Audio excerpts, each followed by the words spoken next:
வணக்கம் இந்தியா. வாரத்தின் கடைசி நாள் தேசிய பங்கு சந்தை ஒரு ஒரு பெட்டர் பொசிஷனில் இன்னைக்கு முடிவடைந்திருக்குது என்று சொல்லலாம். நிஃப்டி கிட்டத்தட்ட பார்த்தோன்னா ஒரு 273 புள்ளிகள் அதிகரித்து ஒரு ஒரு பெஸ்ட் ஜம்ப்னு சொல்லலாம். 24,300க்கு மேலே. ஸோ 24,346.15 முடிவடைஞ்சிருக்கிறது. Biggest single day in nearly a month. Market இந்த மாதிரியான ஒரு மோர் தென் 1% ஜம்ப் 273 புள்ளிகள் ஏறி இருக்கிறது. ஸோ இந்த ரேலி மெயினாக பார்த்தோம்னா so buying in information technology and financial stocks. ஏன்னா இந்த upbeat quarterly results from Tech Mahindra and Jio Financial Services plus the heavyweights like Reliance Industries, HDFC Bank, ICICI Bank இதெல்லாமும் support பண்ணியிருந்தது இன்னைக்கு மார்க்கெட்ஸை. ஏன்னாக்க நாளை தினம் அதோட ஏர்னிங்ஸ் அனௌன்ஸ்மெண்ட்ஸ் எல்லாமும் இருக்குது. So Nifty 50 open at 24,127. So ஒரு ப்ரீஃப்லி ஸ்லிப்ட் இன்ட்ராடே லோ இன்னைக்கு அது 24,099.05 வந்தது. ஸோ வாலட்டிலிட்டி நம்ம நேற்றுக்கே சொன்னோம் இல்லையா.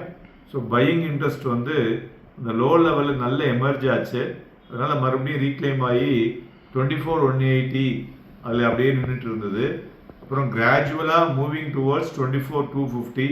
அது தாண்டினவுடனே ஃபஸ்ட் செஷனுக்கு அப்புறம் செகண்ட் செஷனில் பார்த்தோன்னா இந்த ஒரு நேரோ ரேஞ்சிலேருந்து மார்க்கெட் ஒரு ஷார்ட் கவரிங் வந்ததில் பார்த்தீங்கன்னாக்க மேலே இட் ஹஸ் காட் 24,367.30 வரலையும் போயிட்டு 24,346.15 முடிவடைந்திருக்கிறது. அதுபோல் வாலட்டிலிட்டி இண்டெக்ஸும் பார்த்தோம்னா இன்னைக்கு ஒரு ரைஸ் இன் மார்க்கெட் வாலட்டிலிட்டி அரௌண்டு 2% ஏறி இருக்கு. ஸோ ட்ரேட் அபோவ் 13 மார்க், அதுவும் குறிப்பிடத்தக்கது. மேலும் நண்பர்களே, நான் 2 நாளாகவே சொல்லிட்டு இருந்தேன், பேங்க் நிஃப்டியை வச்சு தான் நிஃப்டி ஏற முடியும்னு.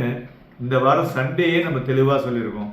இன்னைக்கு பேங்க் நிஃப்டி ஒரு பியூட்டிஃபுல்லாக அவுட் பர்ஃபார்ம் பண்ணியிருக்கு. கிட்டத்தட்ட மோர் தென் 900 பாயிண்ட்ஸ் ஏறி இருக்கு. ஸோ அதுதான் நிஃப்டியை ஏற்றுவதற்கு சௌகரியமாக இருந்தது என்று சொல்லலாம். ஸோ மேலும் ப்ராடர் மார்க்கெட்டில் பார்த்தோன்னா ப்ரெஷர் இருந்தது. மிட் கேப் 0.41% வீழ்ச்சி, ஸ்மால் கேப்பும் 0.21% வீழ்ச்சி அடைந்திருந்தது. ஆன் த செக்ட்ரல் சைடு பார்த்தோன்னா ஐடி, பேங்கிங், ரியாலிட்டி நல்ல பையிங் இருந்தது. 11 துறைகளில் 8 துறைகள் பையிங் இருந்தது. Only pharmaceutical, mid select and metal profit புக்கிங்கில் வீழ்ச்சி அடைந்த துறைகள் என்று சொல்லலாம். அதுபோல் இன்றைக்கி அட்வான்சஸ் 1,111, டிக்ளைன்ஸ் 1,877. ஸோ அதனால் மார்க்கெட் பிரெத்தை பொறுத்தவரை பார்த்தோன்னா வீக்காக இருக்கிறது. மேலும் 64 பங்குகள் 52 வீக் லோவும் 48 பங்குகள் 52 வீக் ஹையும் டச் பண்ணியிருக்கு. அதுமாரி 84 பங்குகள் அப்பர் சர்க்கியூட்டு, 99 பங்குகள் லோவர் சர்க்கியூட்டை டச் பண்ணியுள்ளது. இண்டிவிஜுவல் ஸ்டாக்ஸை பொறுத்தவரையிலையும் பார்த்தோன்னா Tech Mahindra, Kotak bank, Jio finance, TCS, Reliance இவையெல்லாம் இந்த அப் மூவ். இறங்கினதில் ஹிண்டால்கோ, டாக்டர் ரெட்டிஸ், விப்ரோ, சன்ஃபார்மா, சிப்லா இவையெல்லாம் இறங்கியிருக்கிறது. மெயினாக அந்த கான்ட்ராஸ்டில் நிஃப்டி ஃபார்மா தான் இன்னைக்கு ஒஸ்ட் பர்ஃபார்மிங் செக்டார்னு சொல்லலாம். இண்டிவிஜுவல் ஸ்டாக்ஸில் பார்த்தோன்னா விவர்க் இந்தியா இன்னைக்கு கிட்டத்தட்ட 7% விழுந்திருக்கு. Q1 FY27 ரிப்போர்ட் சுமாராக இருக்குது. அதுபோல் the companies board also approved capital restructuring proposal அப்படின்னு சொல்லியிருக்காங்க. அதுபோல் டயர் மேனுஃபேக்சரிங் சிஎட் பார்த்தோன்னா 7.3% விழுந்திருக்கு. ஸோ அது மார்க்கெட் எக்ஸ்பெக்டேஷன் அது மிஸ் பண்ணியிருக்கு. அதனால் ஒரு ஷார்ப் செல்லிங் இன்றைக்கி அதில் பார்க்க முடிஞ்சது.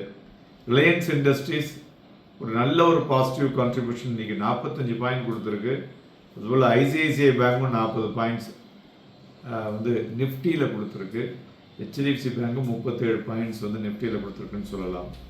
மேலும் தங்கம் இன்னைக்கு ஒரு நல்ல ஒரு வாலட்டிலிட்டியோட இப்போ 247 பாயிண்ட் அதிகரித்து 1,46,000.